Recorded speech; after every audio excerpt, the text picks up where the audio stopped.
Hello, this is Christy. I'm the writer and voice of Diva on Musical Hell, and this is my commentary on my first episode for Titanic: The Legend Goes On. I will probably spend a lot of time apologizing for the poor quality of this episode, but hopefully there will be some interesting information in here as well, so why don't we get on with it? So I guess the first thing to do would be to discuss why I decided to do this series to begin with. I had left my job. I was taking some time off work to spend some time with my kids, and I just needed something to do besides be mom all the time. And I really like the Nostalgia Critic and several other internet reviewers that are out there, and my husband is really into the Mr. Plinkett reviews. So I just decided, why don't I try something like that? And I chose bad musicals because, well, I'm a bad movie aficionado. I love Mystery Science Theater 3000 and just snarking on bad movies like that. And I also love musicals and music theater, so these just kind of click together for me. It's a small niche, but it's mine, and I like it. This is a knockoff movie of a knockoff movie. You don't get much more low quality than that.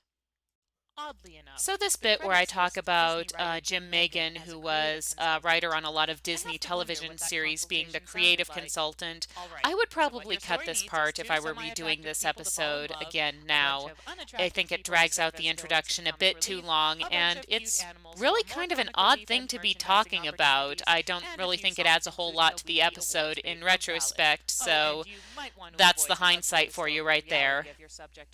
This is actually one of the longer episodes I've done, and I think that's mostly because at this time I hadn't quite got the hang of editing myself yet and making everything flow smoothly and not going into unnecessary tangents or throwing in too many extraneous jokes. So that was something that came a lot with trial and error, and which I'm still working on today, as you can tell by my kind of nonsensical rambling right now. So there you go. You'll notice this episode looks and sounds a lot different from my more recent ones. First off, by the syntax being gold instead of white. I did that for the first few episodes until somebody pointed out that it was very hard to read, especially when it's flying by on a screen at a couple seconds. So I switched it to the white text, which is a whole lot more legible. The sound is also very different because for the first several episodes I was recording using my gaming headset as opposed to the microphone I have right now. The reason being for that was this is a very bare bones operation, and I didn't even know if I wanted to do more than one episode, so I used a lot of equipment and software that I could get for free or already had at hand. I cut this together on Windows Movie Maker, which is a pretty crap program, and you can't do a whole lot with it. But if you're just getting started and you don't have any idea on how to edit a movie to begin with, it's a good place to start as any. But as you may have noticed, I have absolutely no indoor voice, and my recording was always overpowering on the gaming headset, which is why the sound mix on this is so unusual. So I got a microphone where it didn't sound like I was shouting into it all the time, and I think that works a whole lot better. Now this bit where I rattle off all the rip-off characters, the reason why these are all still shots is because, as I've mentioned, the editing on this is crazy, and I couldn't find shots long enough for these characters to talk about them even at the rapid-fire pace I was doing. I really try to avoid messy edits where you get a clip of the next scene in there, like you just saw with the cat, and that's really hard to do on a movie where it has the attention span of about 3 seconds. I had a huge problem with that with Repo the Genetic Opera because of all the hyperactive editing that goes on in that movie. I would still like to know what's in the bag this mouse is dragging behind him. I feel like it's the heads of those who have wronged him or something like that. We never do find out about that. In fact, probably part of the reason why I have so many odd side tangents in this review is because that's what the movie does. It has all these stories that come out of nowhere and don't really go anywhere, and it's really hard to discuss a plot in a semi-linear fashion as I do when it doesn't really have much linear to it. Really? Then why didn't you do something about it? So I sound very different on these first few episodes, not only because of the microphone issues, as I mentioned, but because it actually took me a little while to figure out who Diva is as a character. When I started out, I thought of her as very haughty and sophisticated, but that just wasn't clicking with me and my sense of humor. And then I did the Mamma Mia review where there's this joke where Diva keeps getting earwormed by the songs and it drives her nuts. And something there just clicked with me, and I thought, what kind of demon reviews bad musicals? Obviously, one that isn't very good at demoning. And after that, she became someone who's a lot more hapless, who doesn't quite fit into this cosmic role that she's been thrown into and is kind of stuck in this crap job as a result. And I think that kind of fits with my personality and my sense of humor a lot better. There's something you should know, so I'm gonna tell you so. So this part, the infamous rapping dog, I actually originally included this entire song. It's about a 3-minute clip in the movie because I was thinking, absolutely nothing I could say could match the sheer full insanity of this whole thing. And if you haven't seen it on YouTube yet, you really should, because it's too weird and really must be seen to be believed. But then I tested this on a few friends of mine just to make sure, that I wasn't doing something completely stupid. And one of them said, you really don't need the whole thing. It kind of slows the whole episode down. And, they were right. So I just cut it down to this 30-second clip, which pretty much sums up the insanity very well. Where would I start? So I think that was my first big lesson, know when to let a bit go and not let it drag on too long. In the kitchen, the graffiti backdrop. That graffiti wall just kills me. That's like the ultimate embodiment of adults trying too desperately to be cool for kids. I also love the poster that just says rap music in the corner. Confused? You won't be. So this actually isn't the original cut of this movie. If you've never seen the unedited version, it's on YouTube, and I would go check it out. It's still a horrible, horrible movie, but the editing isn't quite so awful, and a lot of these side plots are given a little bit more time. And also the soundtrack is entirely different. I don't know if it's better or not. I mean, how much better can it be when you have a rapping dog? But it's different. William and Angelica kick off their upstairs. So this actually isn't my first time taking pot shots at this movie. A couple years ago, a friend of mine came up with a YouTube captioning program, and the website for that is actually linked on my blog if you want to check it out. It's pretty funny. But I did a lot of stuff for that, and one of the things I did was a gag sub of this movie. In fact, a lot of the jokes that came from it, particularly the ones in this scene with calling the dress a pup tent and subbing in the Dr. Horrible music, that came from that. There's not a whole lot of talking. But that's probably why the riffing in this is so dense as compared to my other episodes, and also why I go off on all these weird tangents is because I was trying to throw in all those jokes that I had done for that first riff and were still kind of fond of, which I guess is kind of self-derivative of me in retrospect, but there you go, I was just getting started at this. If you do go to that website, you will see a couple other subjects that have also shown up on Musical Hell that I riffed. The first one being Romeo and Juliet sealed with a kiss, and the second one being the animated King and I, which I'm actually in the process of cutting together right now in between recording commentary for this. And there are a few reused jokes in that as well, but I think by that point I had gotten a little more the hang of, not just saying something because I thought it was funny, but because it actually fit in with my commentary and what I was trying to say about the movie overall.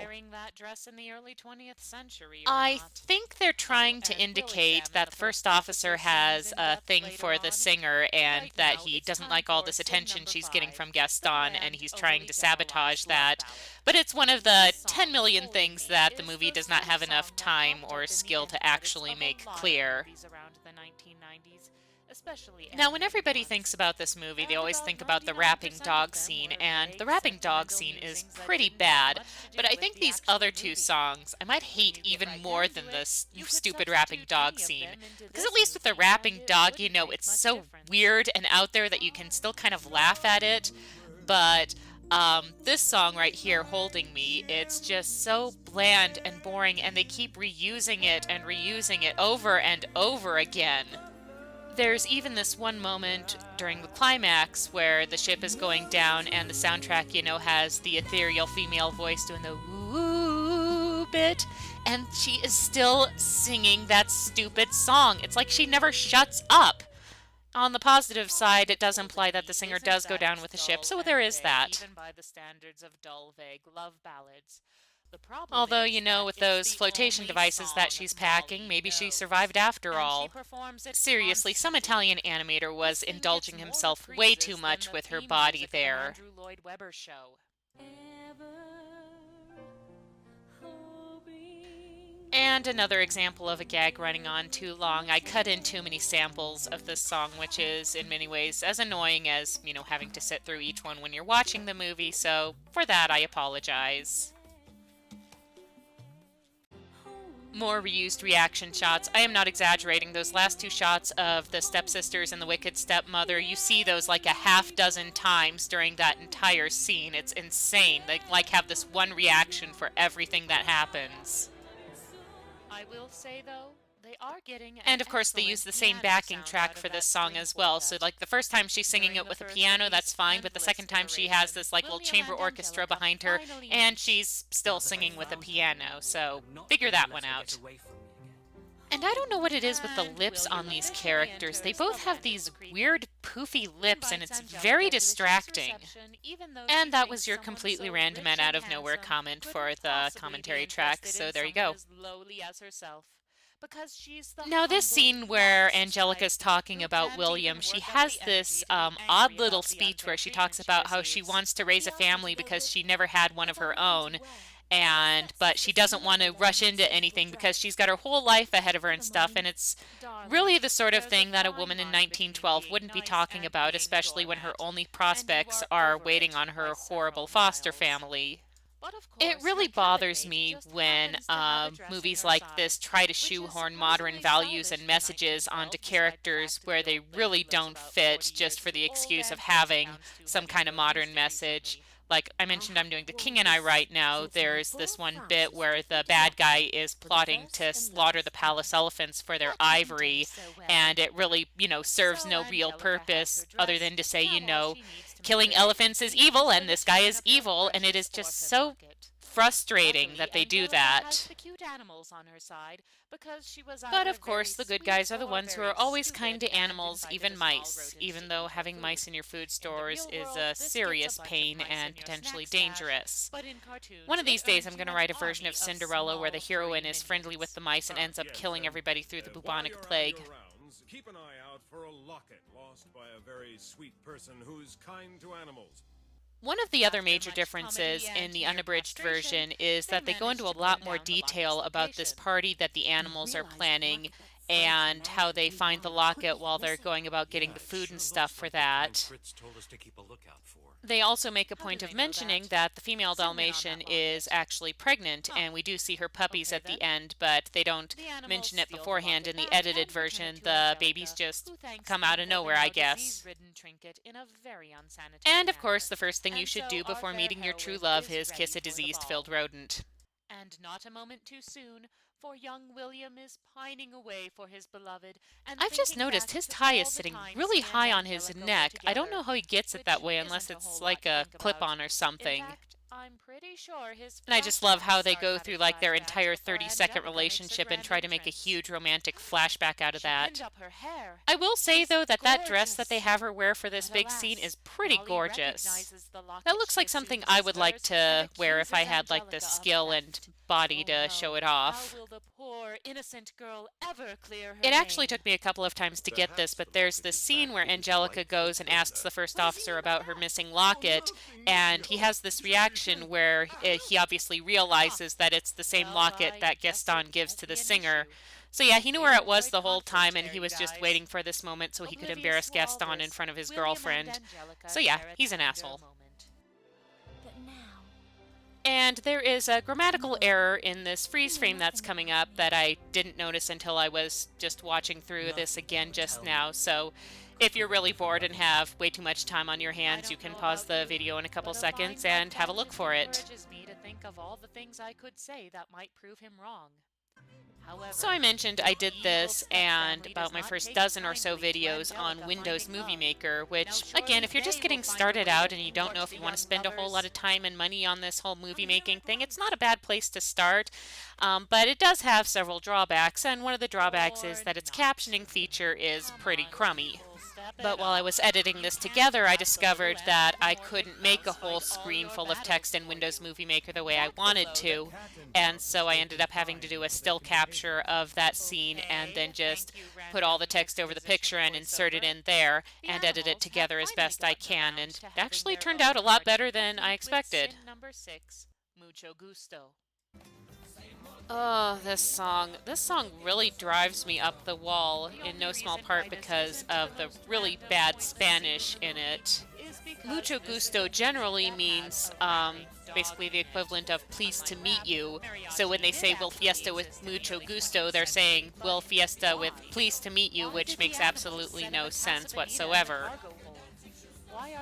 I also mentioned Casa Bonita in my commentary on this song, which is a fairly localized reference, but I figured it was safe since the restaurant was featured in a South Park episode. So even if you've never been to Denver, you can watch that and get a pretty good idea of what a cheesy, insane place that is. Great sopapillas, though. I still don't get why the detective gives up on pursuing the jewel thieves after he learns that this necklace was a fake. I mean, it might not be worth what they thought it was, but they still stole it, so can't he do something about that? Elsewhere, everyone's settling in for the night, the animals are sleeping contentedly, and let me check. The more I think about it, the more William strikes me as really, really creepy. He has this bit where he's going on about how he'll make Angelica happy, happy, happy, and it sounds like almost insane in a serial killer kind of way. It's just disturbing.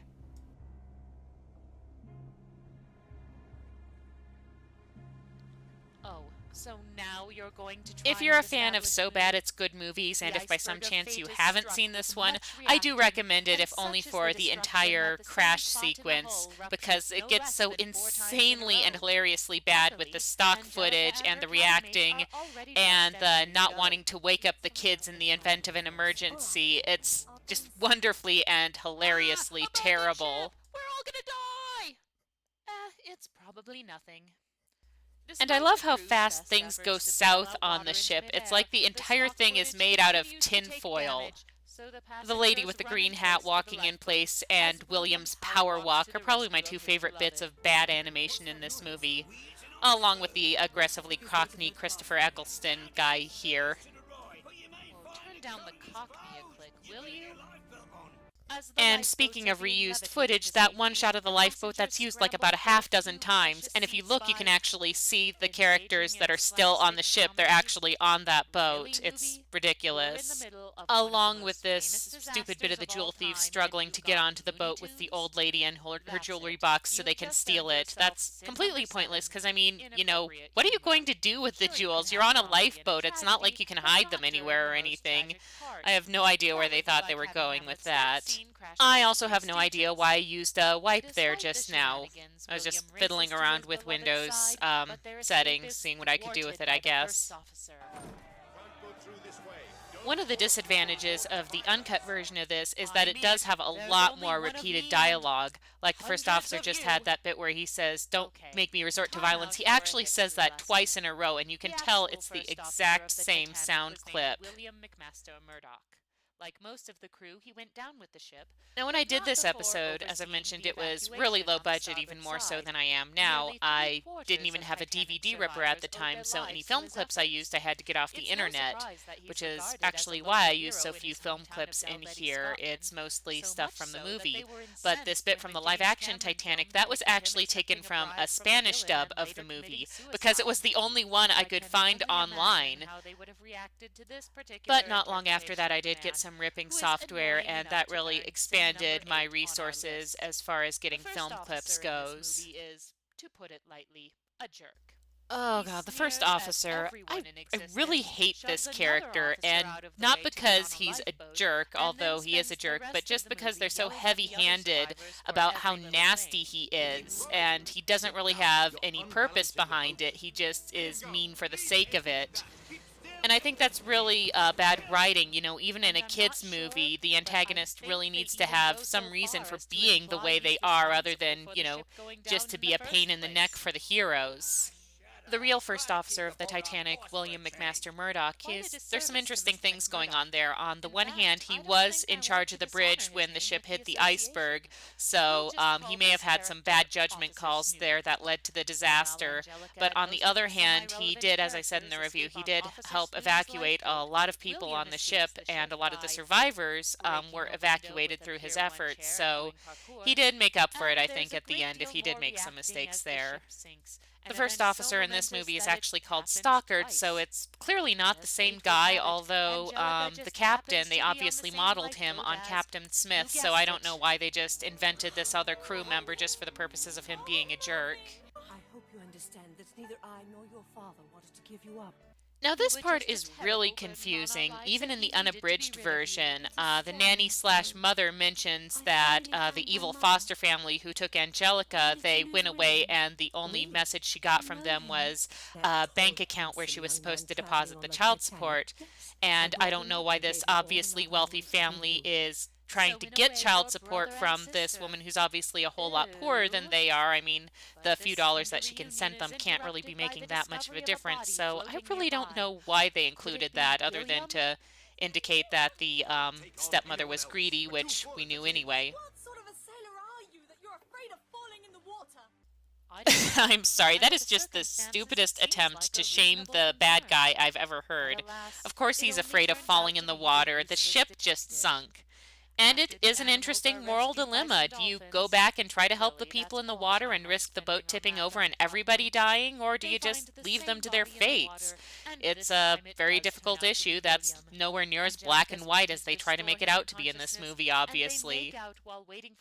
And they just kind of stand there frozen with their lips touching. Really great animation there, guys. Oh, all right, if you insist. And again, here we have the epilogue of the characters we never really got to know and didn't really care about much. They're pretty much obviously pairing up characters at random here. I mean, the Jewel Thieves and the Stepsisters don't even have any scenes together. And Gaston, it's kind of implied earlier on that he's a social climber, but they never really go anywhere with that, so just, throwing him onto the old lady is completely random. The rough edges of your source material isn't necessarily a bad thing. Probably the hardest part of any episode of Musical Hell that I do is, trying to figure out who I want to punish and coming up with an appropriate punishment for them. I mean, obviously I want it to be something that's, kind of ironic and also kind of funny at the same time. And I don't know if you'd call it lucking out here, but it was kind of a bit of serendipity that at the time I was writing this, the Costa Concordia disaster had just recently happened and was still in the news very much, so I was able to tie that in there. I did feel a little bad about that, but I figured, Diva's a demon, she doesn't really care. In the Hell Multiplex during a Michael Bay Film Festival. There's only 3 songs in this entire movie, which I guess only barely qualifies it as a musical, but I figured since there were significant singing and dancing sequences, particularly with the rap and the Mucho Gusto song, I figured it was close enough to do on this episode. And it was kind of low-hanging fruit, but I figured it was a target that I could talk about for a little while and figure out if I kept wanting to do this sort of thing, and obviously I do, so here I am. So I guess that's just about it. I'd like to thank you for coming with me on this little retrospective of my first episode. Again, hopefully some of it was interesting for you, and we'll see you again soon.